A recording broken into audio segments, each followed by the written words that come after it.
Queridos, uma das coisas que eu observo quando eu leio sobre a vida de Jesus é que Jesus nunca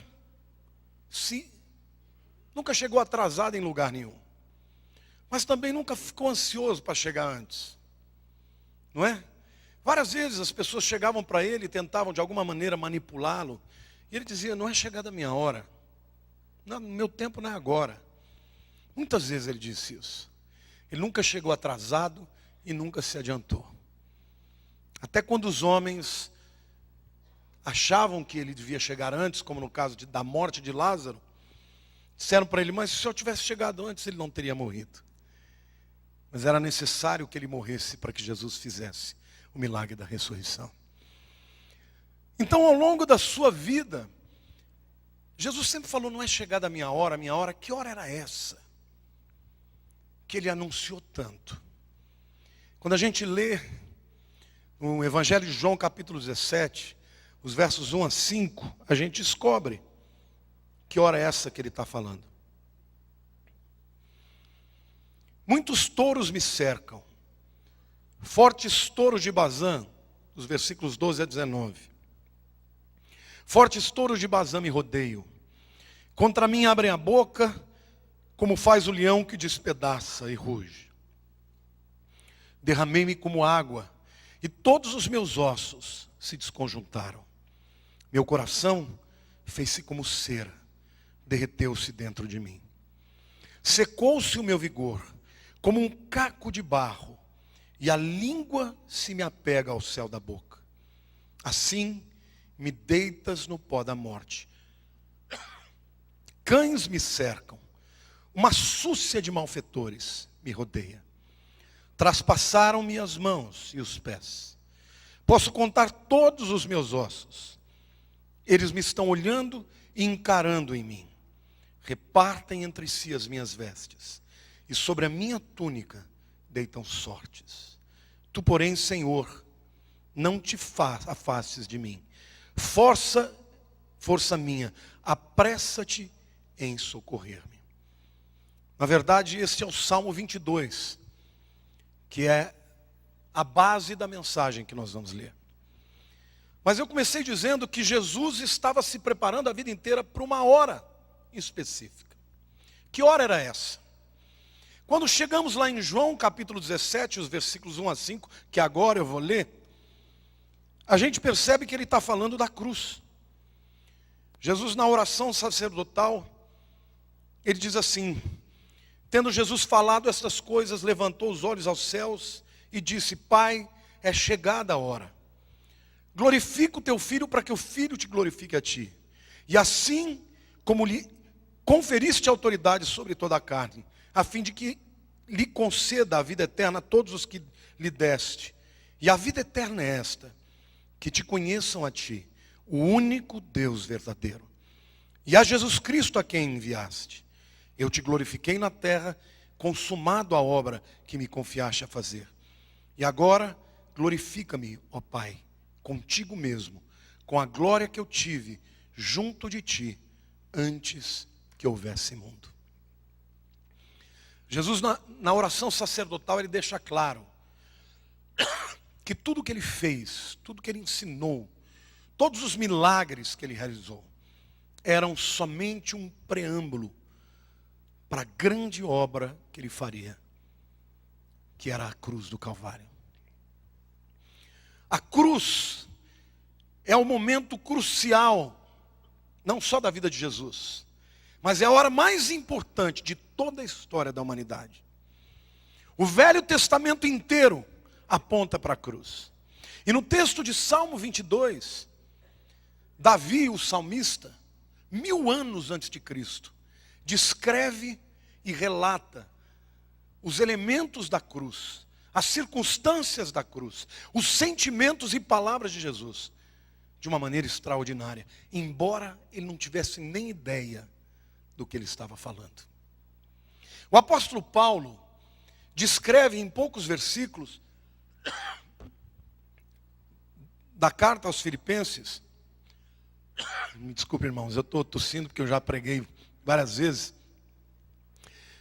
Mas o Senhor vai ungir minhas cordas vocais para trazer essa palavra para você. E ele diz, na verdade, que o que aconteceu com Jesus, com a encarnação de Jesus, foi um processo de esvaziamento total. De alguém que estava na glória eterna de Deus. E foi num processo de decadência e de esvaziamento que se completou na cruz. Primeiro, ele estava pleno, cheio de poder, de exuberância, de glória, de luz, de verdade, onisciente, onipotente, onipresente. E escolhe descer ao patamar dos homens e se torna um homem. E como homem, não escolheu a glória dos homens. Não foi um grande guerreiro, não foi um grande rei, não foi um homem cheio de riquezas. Como homem, se tornou servo.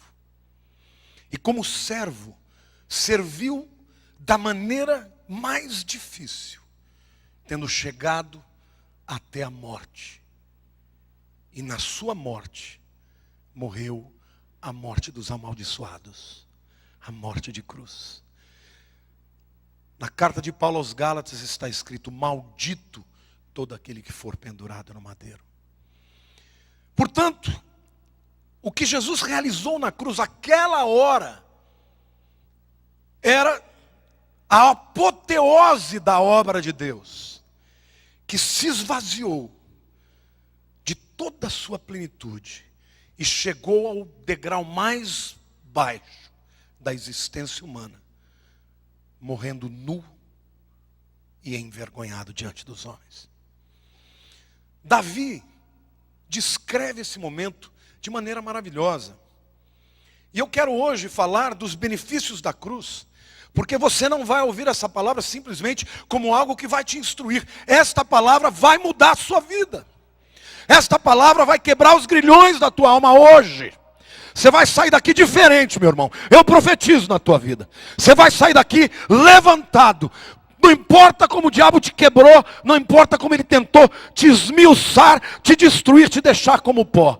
Hoje o Senhor vai te restaurar. Olhe para a pessoa do teu lado e diga: abre os seus ouvidos, porque hoje Deus vai te levantar. Deus vai fazer uma obra nova na tua vida.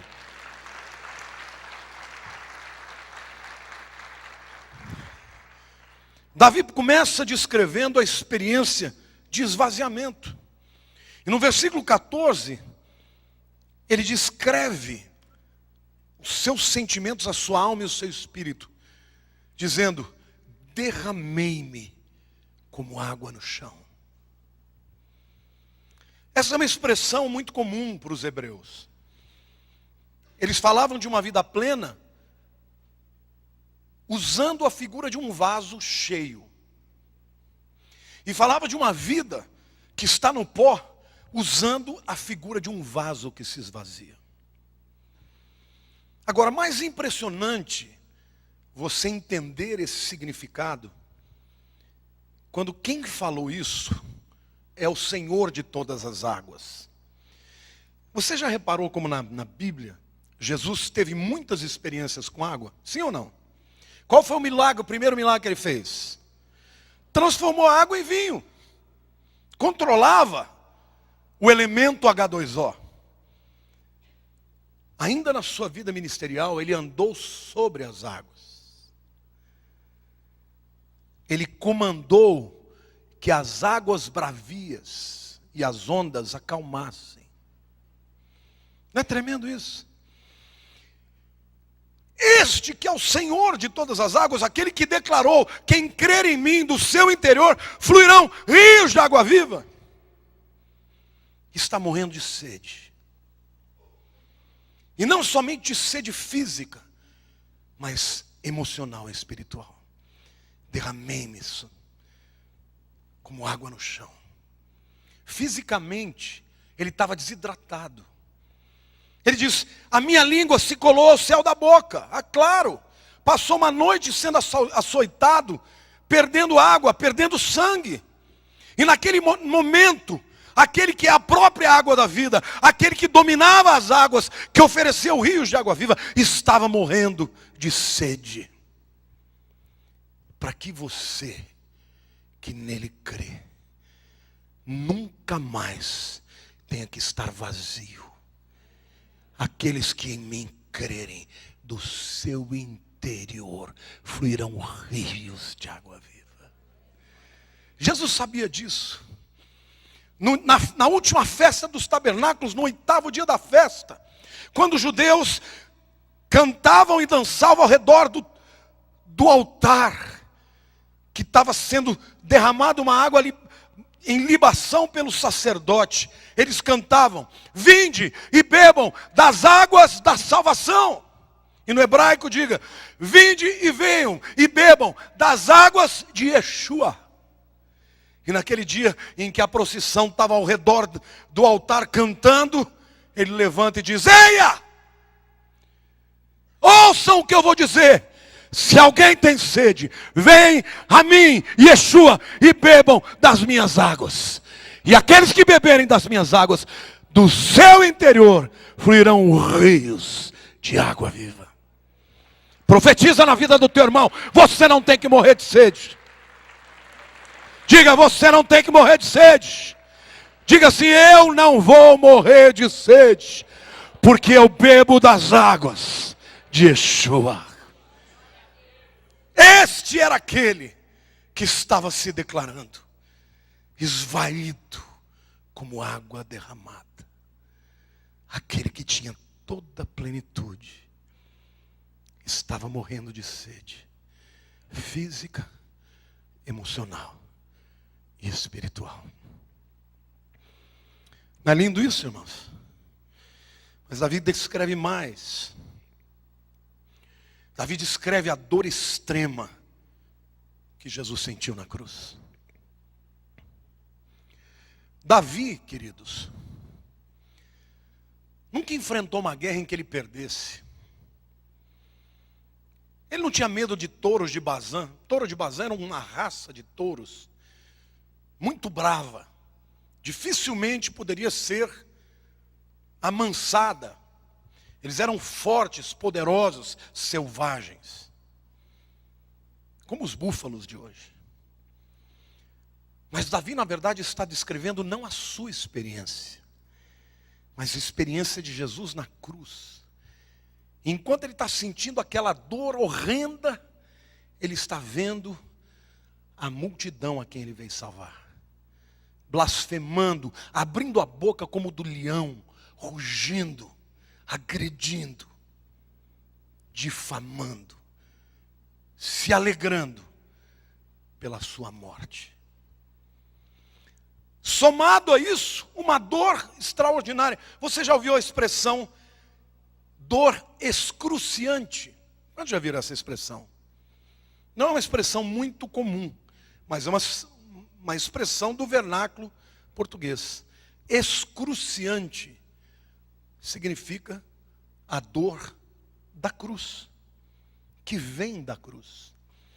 Queridos, a crucificação é a pior de todas as punições, porque é uma pena de morte lenta, às vezes dura dias, mas a dor que o crucificado sente é algo desumano, violento. E Davi cita isto no Salmo, aquilo que ele não compreende, porque ele nunca teve essa experiência. Mas ele estava sendo um canal para profetizar a experiência de Jesus na cruz. Essa dor, meus queridos, foi profetizada 1000 anos antes de Cristo. Mas saibam vocês, quando Davi diz: traspassaram os meus pés e as minhas mãos, Davi está falando de uma coisa que nem existia ainda. Quem inventou a crucificação foram os romanos. Os romanos passaram a existir como nação no 7º século antes de Cristo. A história do Rômulo e do Reno, 7º século antes de Cristo. Mas a crucificação só foi começar a existir no 3º século. Portanto, Davi, 700 anos antes da crucificação, descreve a dor e a punição que Jesus receberia depois.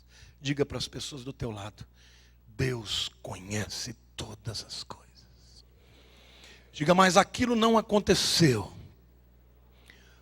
por causa da incompetência de Jesus aconteceu por causa da decisão do Pai de enviar o seu filho para morrer no seu lugar.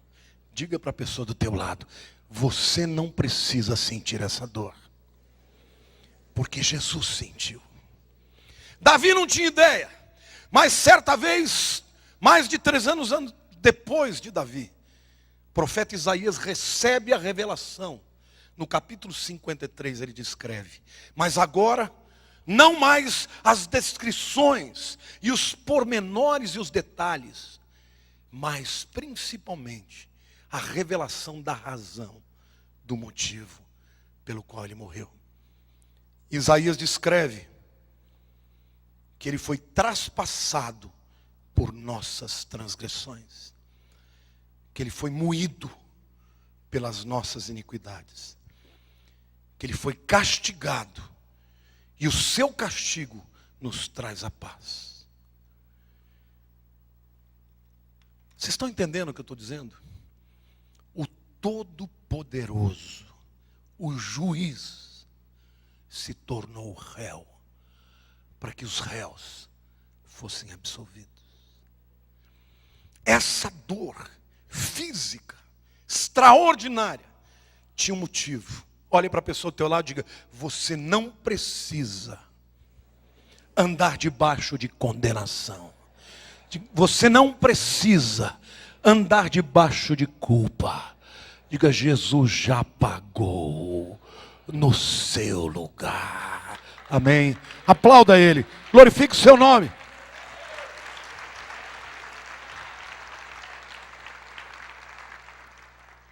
Deixa eu falar algo muito importante para você aqui. Tem gente que pensa que vai agradar a Deus, dizendo assim: não, eu não mereço. Eu não mereço. Tem gente que quer se autopunir. Isso é afronta para Deus. Jesus morreu, querido, e não foi em vão. Quem receber pela fé está liberto. Jesus disse: quem crê em mim tem a vida eterna. Não entrará em juízo, mas passou da morte para a vida. Diga para a pessoa do teu lado: quem crê em Jesus tem agora a vida eterna. Não entrará em juízo, mas passou da morte para a vida. Aplauda o Senhor. Diga: eu creio, eu creio.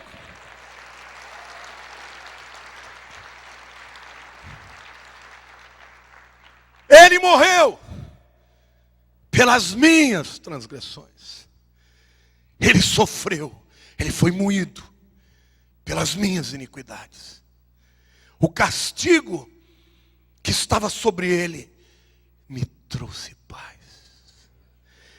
É por isso que o apóstolo Paulo diz: justificados, pois mediante a fé temos paz com Deus, por meio do nosso Senhor Jesus Cristo. Amém?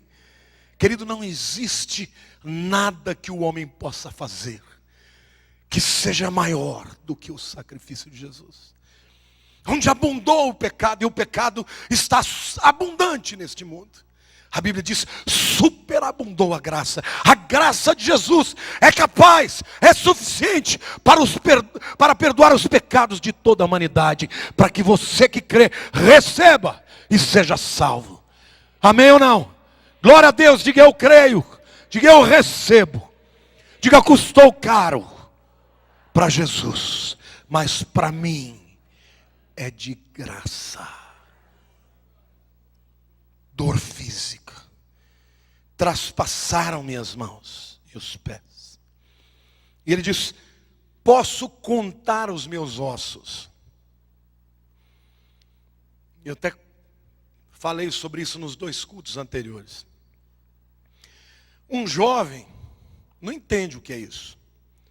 Como é que você conta os ossos? Os ossos estão lá, você nem sente. Mas eu te digo, passe dos 50 e dos 120 quilos. Querido, eu levanto de manhã, dói tudo. Eu conto os ossos, porque dói aqui, dói aqui. É verdade ou não é? Basta perder uns 30 quilinhos, não dói mais nada. Quando Davi está falando sobre isso, ele está dizendo que a dor de Cristo era tão grande que doía tudo. Todos os ossos, como se eles tivessem sido arrancados das juntas. Essa era a dor que ele sofreu. Por mim e por você. Mas Davi continua descrevendo a experiência de Cristo na cruz. E agora ele descreve a dor emocional.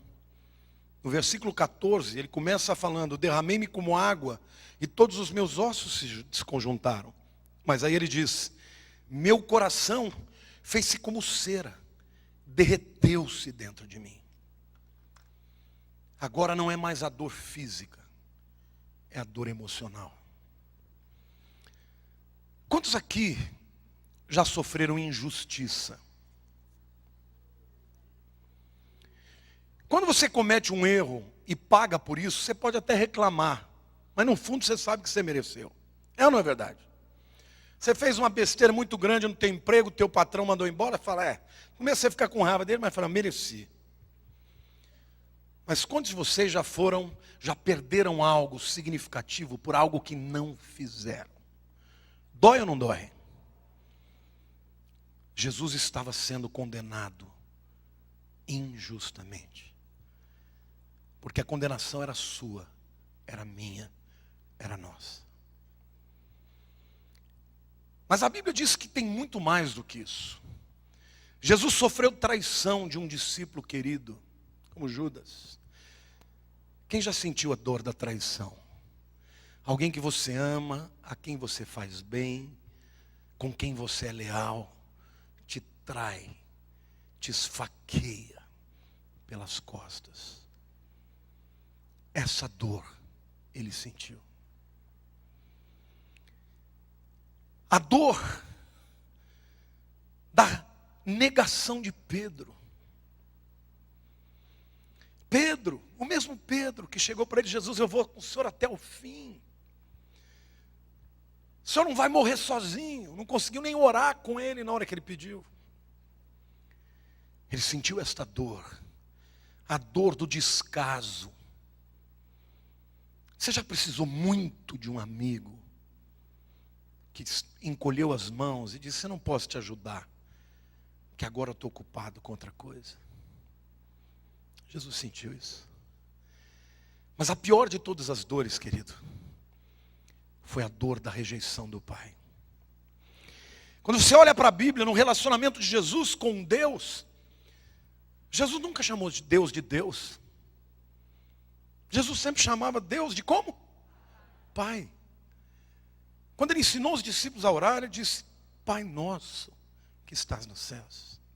Não é verdade? Ele tinha uma comunhão eterna. Na oração sacerdotal ele diz: Pai, restitui em mim a glória que eu tinha contigo desde a eternidade. Mas naquele momento da cruz ele não pôde chamar o Pai. É interessante porque no Salmo 22, Davi termina com uma declaração de fé.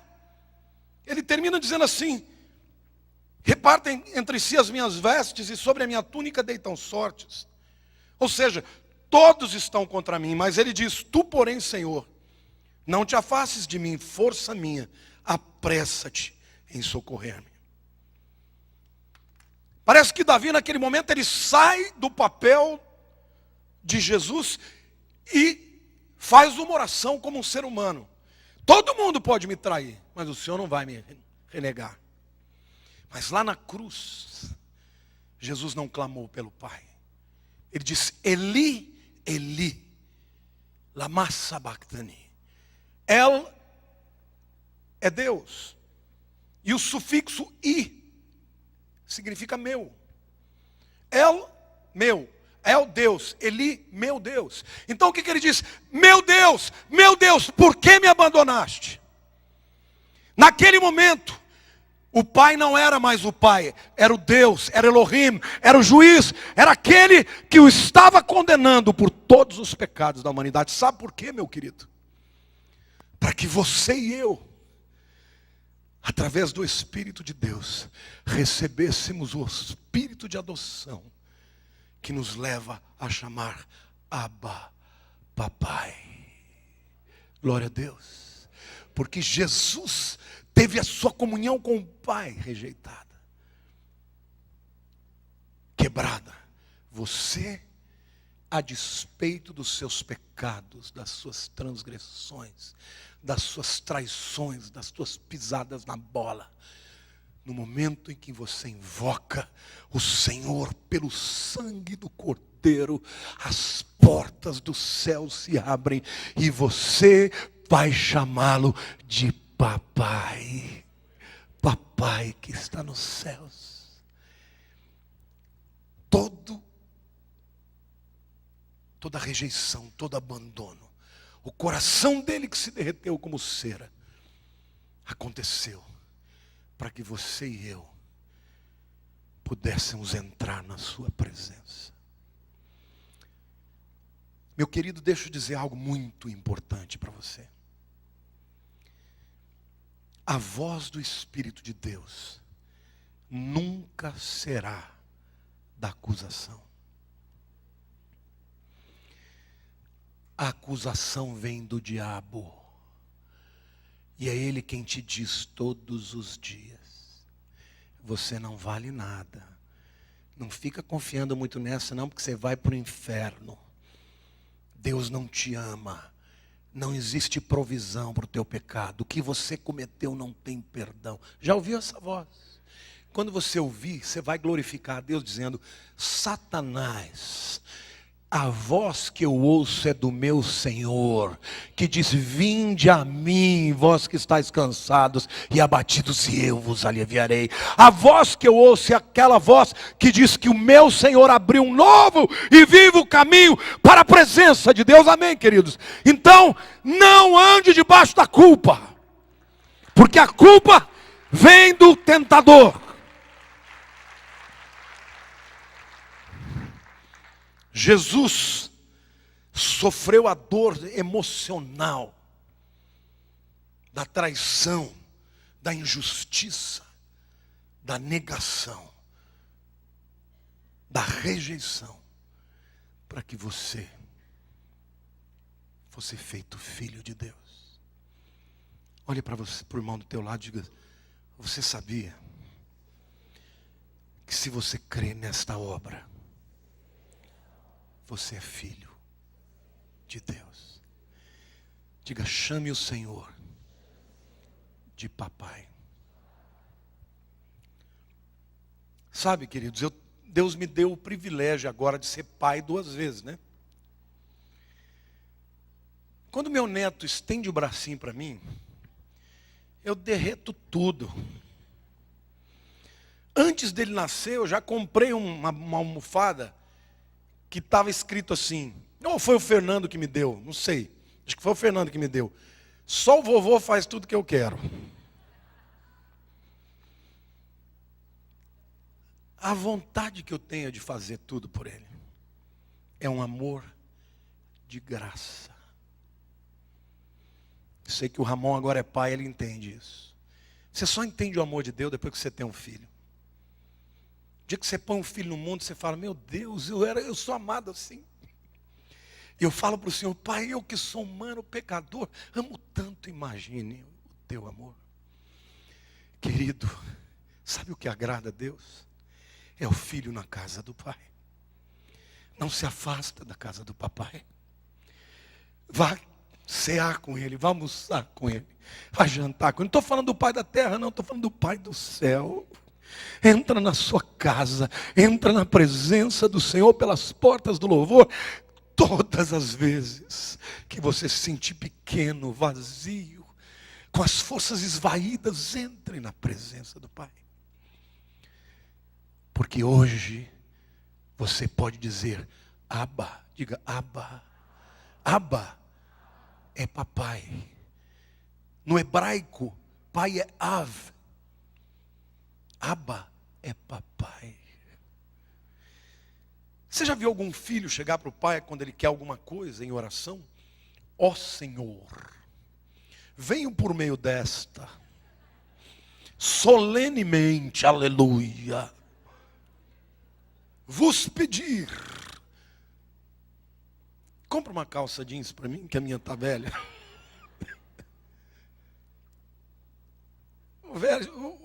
O filho chega a falar: ô coroa, libera a grana aí que eu estou precisando de uma calça jeans.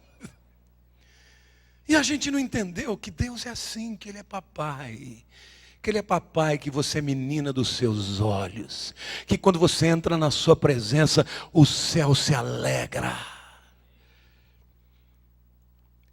Para todas as demais criaturas, Ele é Elohim, Ele é Deus Criador. Mas o Deus Javé, que é o Deus da aliança, só apareceu depois que o homem veio ao mundo. Deus te criou, meu querido, para ter uma comunhão eterna com Ele.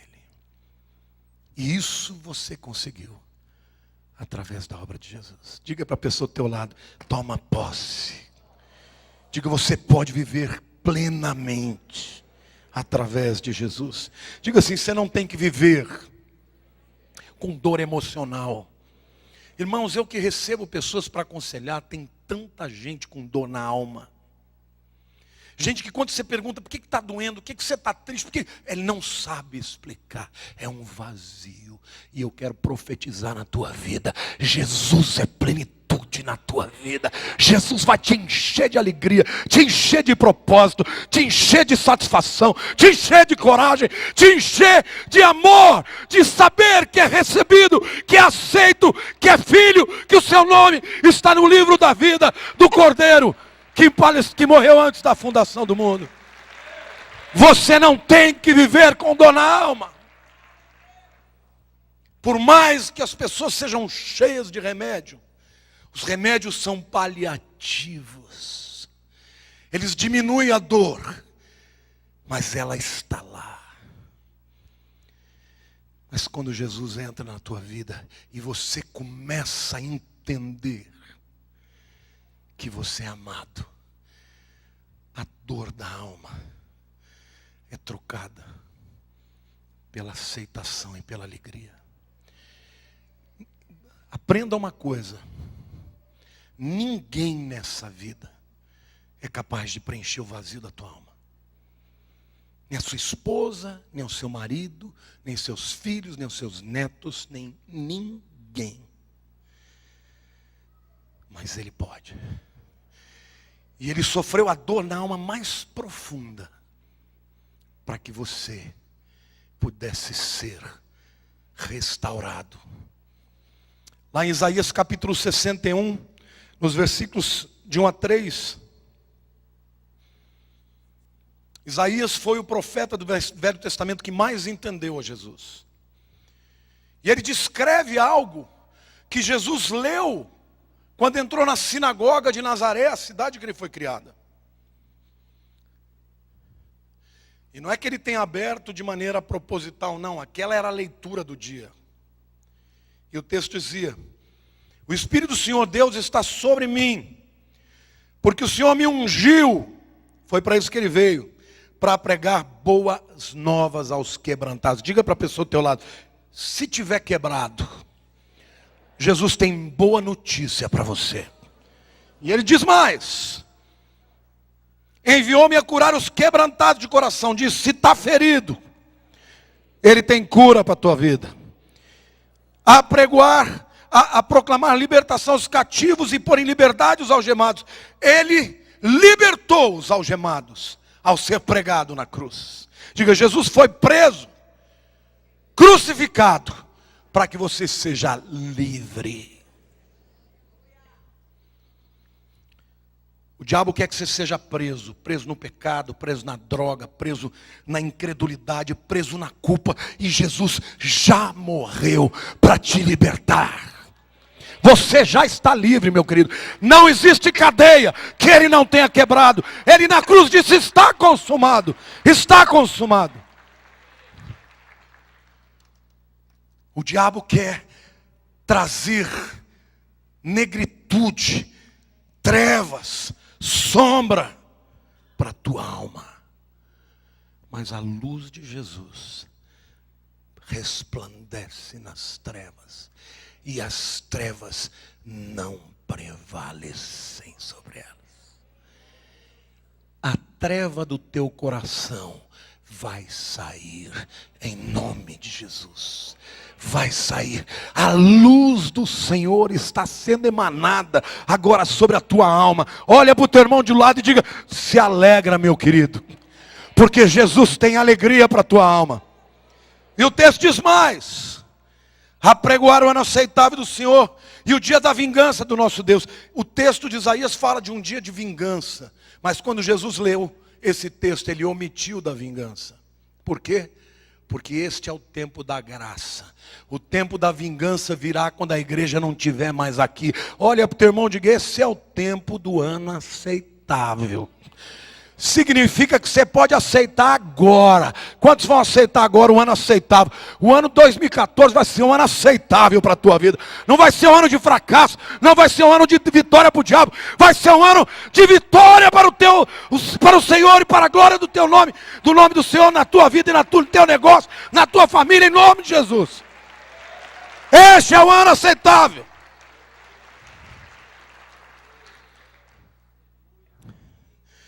A consolar os que choram. Jesus teve o seu coração derretido como cera, para que você fosse consolado.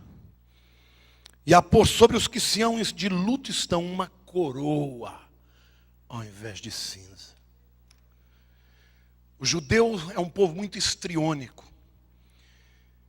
Naquele tempo, quando eles estavam muito tristes, eles vestiam a pior roupa, a mais andrajosa, a mais vagabunda, e jogava cinza na cabeça, para dizer para o mundo: eu estou mal, estou angustiado. E Deus está dizendo: eu vou tirar toda a cinza da tua vida, e vou botar coroa, porque você é filho do rei. O dia que você foi aceito como filho, não se esqueça, o Pai que está no céu. Diga assim: papai. Diga para o teu irmão: papai é rei. Amém ou não? Sabe, o apóstolo Paulo em Gálatas capítulo 4, ele faz uma comparação daqueles que vivem debaixo da lei com aqueles que andam debaixo da graça. E ele diz que a pessoa que está na graça, que é do período da graça vivendo na lei, é como o filho do rei, quando é pequeno. E ele diz literalmente isso. Olha, uma criança, por exemplo, o filho do Bill Gates, não sei se ele tem um filho pequeno, que se ele tiver 8, 10 anos, ele tem tudo aquilo, mas ele não pode dirigir a Ferrari do pai. É ou não é verdade?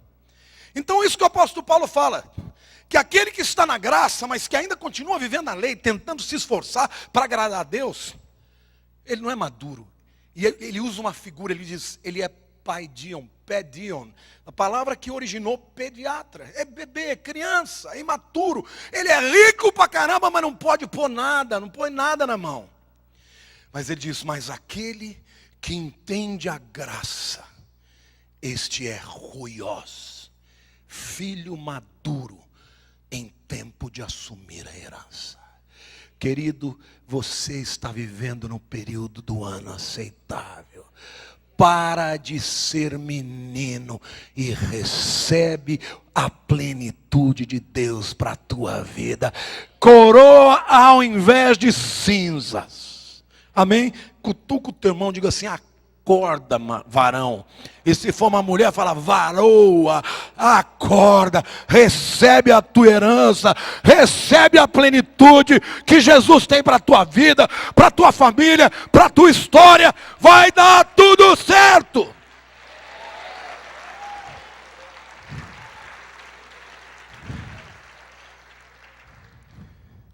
E a quarta descrição de Davi é da dor da vergonha. E no versículo 18 ele diz: repartem entre si as minhas vestes, e sobre a minha túnica deitam sortes. O que aconteceu na cruz é que quando Jesus chegou, até os soldados que iam crucificá-lo rasgaram as suas roupas. E começaram a disputar, jogando na sorte. Não sei que tipo de jogo era aquele, mas eles jogaram na sorte para ver quem ia ficar com as túnicas. Ou a túnica que estava sobre ele. Provavelmente mais do que uma. E ele foi crucificado nu. Por que a Bíblia fala sobre isso? Porque ele teve que provar o nível mais profundo de humilhação. Por uma razão muito simples, querido. Quando o homem foi criado por Deus, ele não foi criado com roupa. Ele estava nu. Mas ele nunca percebeu que ele estava nu. Aliás, ele sabia que ele estava nu, mas aquilo não fazia diferença nenhuma. Você já viu uma criancinha ficar envergonhada que ela está pelada? Mas a partir do momento que ele cresce um pouquinho, ele já começa a ter vergonha da sua nudez. Porque a vergonha veio como resultado do pecado. Quando o homem pecou, ele descobriu que estava nu, e a primeira coisa que ele fez é se esconder de Deus. E em seguida fez uma roupa para si a partir de folhas de figueira. Mas aquilo não foi o suficiente, ele continuou nu, continuou se sentindo nu. E Deus, quando vem até ele, diz: não é esse tipo de roupa que você tem que vestir não, querido. E Deus vai, sacrifica um animal, e com a pele do animal, cobre Adão e a Eva. Aquele animal que perdeu a vida para cobrir a nudez dos nossos primeiros pais, já apontava para Jesus. Então lá na cruz, meu querido, Jesus ficou nu, sabe para quê? Para cobrir a sua vergonha, com vestes de justiça. É por isso que o apóstolo Paulo diz: justificados mediante a fé, temos paz com Deus. E o texto de Isaías que nós estávamos lendo, diz que o Espírito do Senhor estava sobre Jesus para quê? Para que ele tivesse óleo de alegria ao invés de pranto, vestes de louvor ao invés de espírito angustiado. Diga para a pessoa do teu lado, diga assim: você está vestido de vestes de louvor. Deus não te deu espírito de murmuração, de crítica, de negativismo. Deus te deu espírito de louvor. Querido, louve, deixe o Espírito de Deus fluir na tua vida, aquilo que Jesus já fez na cruz do Calvário. Amém ou não? Querido, abra a tua boca na hora da dificuldade, faça o diabo fugir de você, dizendo: eu não sei quando, não sei de que jeito, não sei como, mas de uma coisa eu sei: a vitória do Senhor, porque o Senhor é aquele que me deu a vitória. Amém ou não? E o louvor vai te dar a vitória diante dos teus inimigos. Sabe por quê? Porque quando o acusador vier, você vai dizer: olha para a minha veste, está salpicada de sangue, sangue do Cordeiro. Diga assim: eu estou livre. Diga: eu estou na presença do Senhor. Amém. Querido, quando você sente que a culpa foi embora, quando você tem convicção de que a culpa não é mais sua porque Ele assumiu, você está livre. O diabo pode te acusar, mas o que importa é o juiz. O juiz já julgou o seu filho. Hoje você tem vestes de louvor na sua vida. Amém? Então diga assim: Jesus morreu envergonhado, nu, para que eu seja honrado e revestido de honra e de louvor e de gratidão, óleo de alegria ao invés de espírito angustiado. Amém? A fim de que sejam chamados. Chama o teu irmão do lado, diga assim: você é um carvalho de justiça. Diga: você é uma árvore poderosa, tem raízes profundas, tem frutos doces, tem folhas que não murcham. Você está plantado junto aos ribeiros de água. Você é mais do que vencedor. Aleluia! Diga eu creio. Queridos, é isto que a cruz fez. É por isso que Jesus disse: eu vim para esta hora. Foi para isso que eu vim. E vocês sabem que no livro de Apocalipse, no capítulo 13, versículo 8, quando a Bíblia falar do levantamento do anticristo e daqueles que vão adorar a sua imagem, o apóstolo João diz: adorá-la-ão, a imagem da besta, aqueles cujos nomes não foram escritos no livro da vida do Cordeiro que morreu antes da fundação do mundo. Lá na eternidade, já tinha sido decidido pelo Pai, pelo Filho e pelo Espírito Santo. Não tem outro jeito. Você tem que morrer. E ali na eternidade, Jesus já morreu. No coração. Mas ele teve que se tornar homem, entrar na dimensão do tempo, para nos resgatar da temporalidade do mundo e nos levar para a dimensão da eternidade. O eterno se fez humano para que os humanos finitos vivessem eternamente, não como servos, mas como filhos. É interessante que quando o livro de Hebreus vai comparar a aliança da lei com a aliança da graça, ele diz que a aliança da lei veio de Moisés, o servo de Deus, mas a graça veio de Jesus, o Filho. Diga para a pessoa do teu lado: você tem herança de filho. Diga assim: você foi gerado, adotado. Pode chamar o pai de papai. Diga: Abba, papai, eu estou na sua presença para apresentar as minhas lutas e as minhas dificuldades, mas já te agradeço pela vitória que foi conquistada por Jesus lá na cruz do Calvário. Amém ou não? Quem pode dar um grito de júbilo e dizer: eu creio? Aleluia! Está muito fraco. Aplauda o Senhor, glorifique. Aleluia! Aleluia!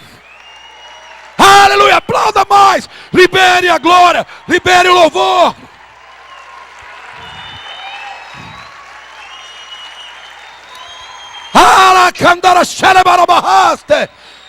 Glorifique o Senhor!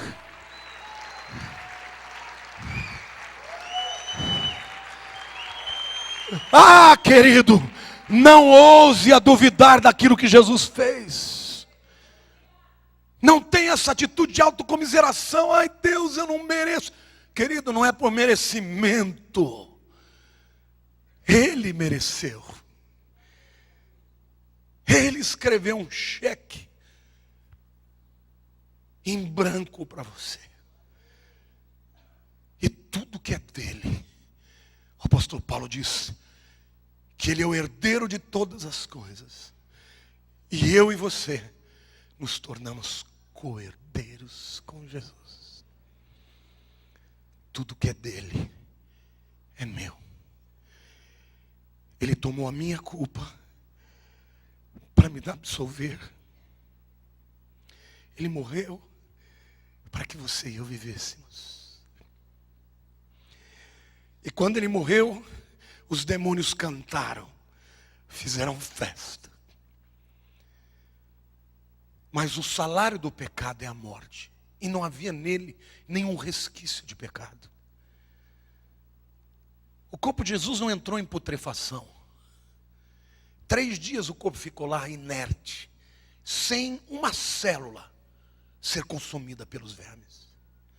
E no 3º dia, ele volta exultante para completar a obra, para nos dar a salvação completa.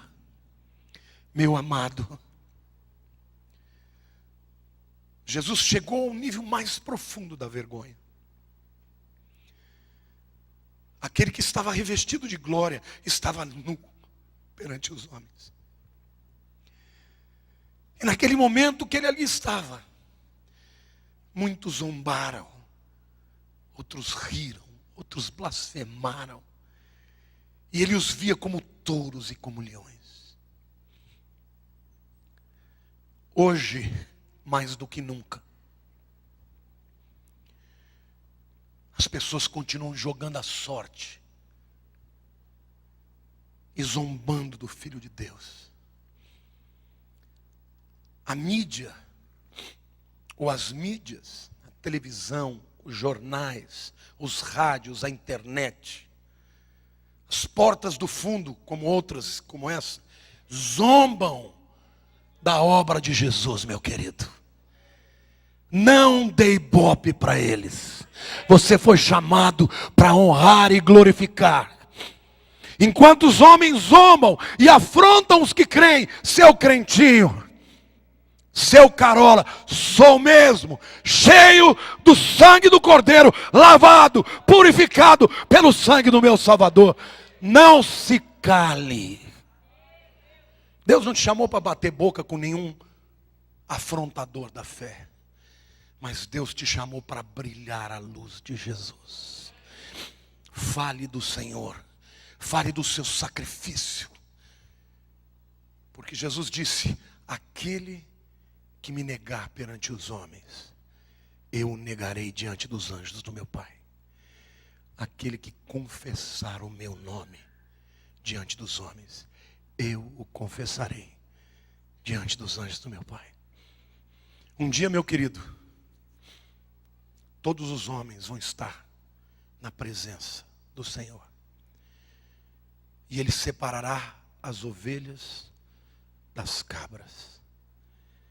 As ovelhas não são aquelas que são boas, mas são aquelas que aceitaram o que Ele fez por elas.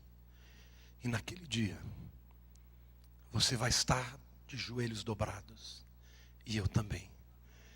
Só que a nossa confissão de que Jesus é o Senhor vai ser cheio de louvor, cheio de gratidão.